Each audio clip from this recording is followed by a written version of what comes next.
This is Manila Bay Cafe. This bar is known for having a lot of locally trafficked women.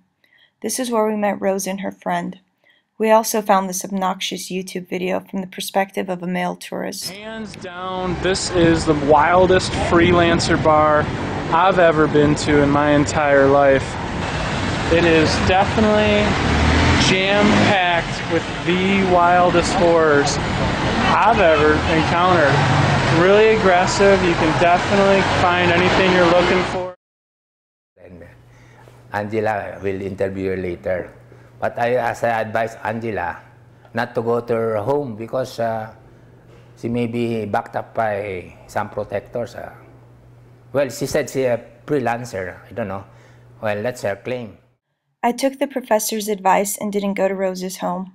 Instead, I had her and her friend meet me at the top floor of the hotel we were staying at. I was definitely nervous and scared because I was going alone and I didn't really know what to expect.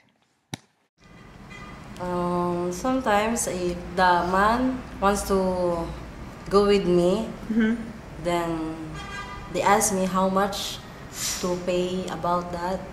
Then I said, for short time it's 2,500, for long time it's 3,000. And why do you do this? For earn money to help my young brother. I'm eldest sister. He don't want to someday when I'm got some sick or problem in my body. He don't want me to die. Yeah. Because he's my young brother and me. We're very close. So that's why he don't like this. And I'm thinking. So just You want it? hopefully someday find a good job. Someday. Yeah. So I pray that. You want him to have a better life. Yes. Also hurt for me. It hurts you? Because I'm doing for my brother to help him to finish him study. Yeah. Because I have a plan for him. Maybe on someday, if he got a good job, maybe he can help me. Even we work like this, we know how to love. You know, we are not exactly bad. They just think it bad. Fuck them. But for the making money and then to survive, that's all. I know it's bad. Yeah.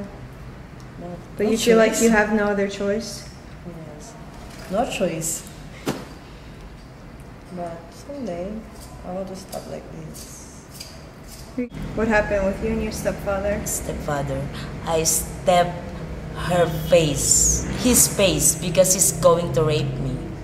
Oh, your stepfather was going to rape you? Yeah, I stepped his face, You I stabbed fight with him, yeah. And then my mama don't believe me. So I just go run away.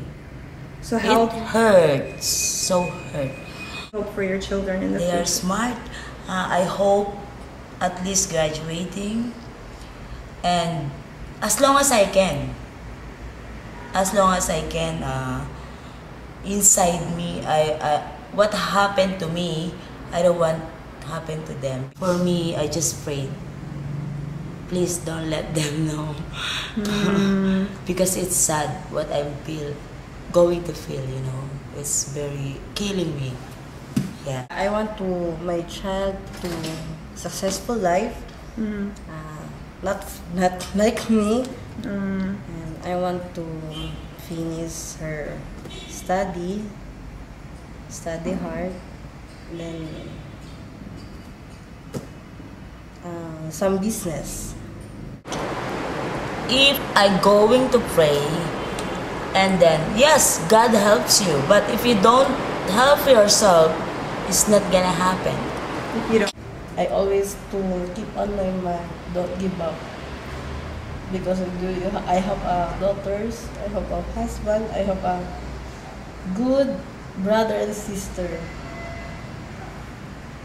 That's why I want to be strong. I need to be a success someday. I don't want like this.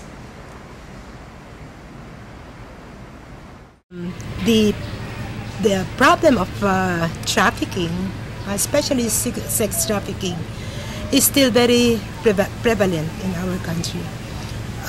That just also goes to show that although we have passed this law and we have defined that indeed trafficking should be a crime and that trafficking is not acceptable in a civilized society, but nevertheless there are factors that explain why trafficking continue to happen and why a single law or a single or the processes within our formal structures are not enough to really stop trafficking in the Philippines.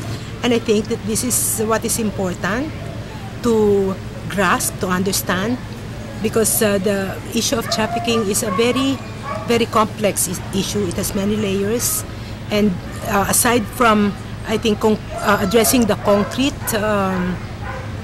needs of the victims, for example, there are long-term perspectives and change in our economic, political, socio-cultural structure in order for us to really understand and stop trafficking altogether in the Philippines.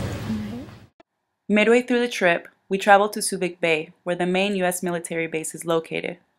The presence of U.S. troops parallels the increase of sex trafficking in the Philippines. We went to Buglod, an organization that helps women that are currently being used for prostitution and those who have escaped that lifestyle. Shane is an activist and a part of the Buglod movement. She shared her life struggles and acts of courage with us. Shane ran away from her home at age 14 after being humiliated and abused. Her father undressed her in front of her village as an act of punishment for disobeying his rules. As an escape, she began a relationship with an abusive man and eventually had a child with him. She faced economic struggles, which led her to become a dancer and eventually fell into the life of prostitution. After years of abuse and being sold from pimp to pimp, she was also taken advantage by police, who used her as a sexual commodity within the department. Because of her struggles, she found love in a woman who understood her trauma and pain and can now provide her with the emotional support she deserves. However, Shane's economic disadvantages do not allow her to stray away from a life of prostitution. She hopes to one day escape this life and live peacefully.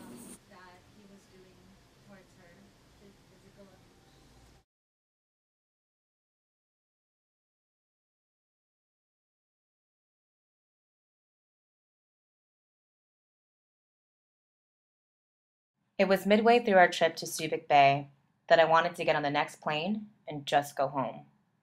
Learning about trafficked women from a distance is one thing, but being fully enveloped in the world is another.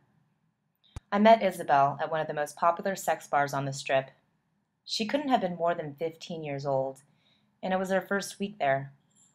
She ordered a pineapple juice and rarely looked me in the eye. There was something different about her compared to the other veteran dancers around her. I noticed that she had a playful, childlike innocence to her. When she told me she was what they call a cherry girl, I understood why. A cherry girl is a virgin. The price of her virginity costs as much as a steak dinner would. I was sickened to my stomach at the thought of her imminent future. I was angered at the system she is now entangled in. I wanted to grab her and run as fast as we could out the doors, but I knew that was impossible. Instead, I reflected on my own freedoms and vowed on behalf of Isabel that I would be her voice. As I walked into the urban poor community, I felt a deep sense of sadness and disbelief. The government had recently demolished the entire community, and now all that was left were small structures of brick, and yet the people here still called it their home. I couldn't help but cry as I looked at the extreme conditions of poverty they were living under. I reflected on my grandmother's teachings and values to appreciate the little that you have, and this is exactly what the people here did. They held their ground and did not give in to the government's propositions of moving into other communities. Even if all they had were brick walls and empty spaces, they smiled and expressed that they would continue to fight for what they believed in, and in the meantime, they would be grateful for what they have. For me, one of the moments when I broke down was when I was interviewing Rose's friend. She was telling me her story and she started to cry. It was a very intimate interview, and I began to cry as well, which is unusual for me because I don't normally cry or allow myself to be vulnerable. You know, it's very sad to hear that it's like you do it because you have no other choice. You do it because, you know, you need the money. I know, I'm sorry. May ako tissue. May ako tissue.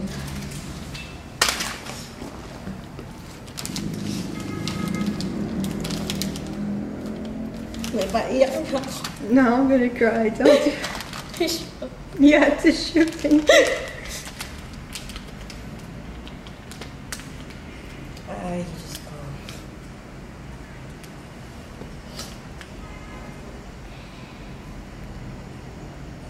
God is well. It was not until I arrived at the bar that it dawned on me that this was real, and that it was happening right before my eyes. As we walked in, I looked around and it was filled with men watching these girls as if they were prey. I felt nauseated. A sense of rage and discomfort filled my blood. I knew that I had to pull myself together and pretend to be okay with what was going on around me. As I sat with my discomfort, I noticed Nessa. I quickly realized that having a simple conversation with one of these women didn't have to be so difficult. I swallowed my fears and decided to take a chance. I talked to Nessa for the rest of the night, recognizing her humility and kindness.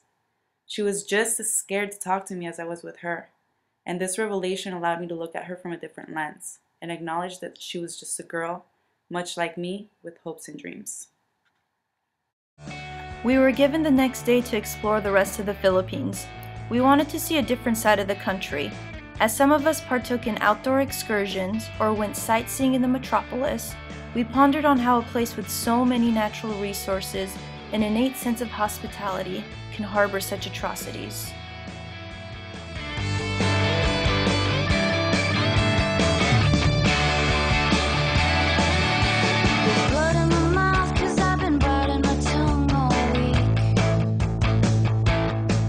Despite trekking up a volcano on a horse or ziplining through the jungle, we didn't escape the prevalent socio-economic issues that were very much still real, but we found the heart of the Philippines, which is the culture and the spirit of the Filipino people.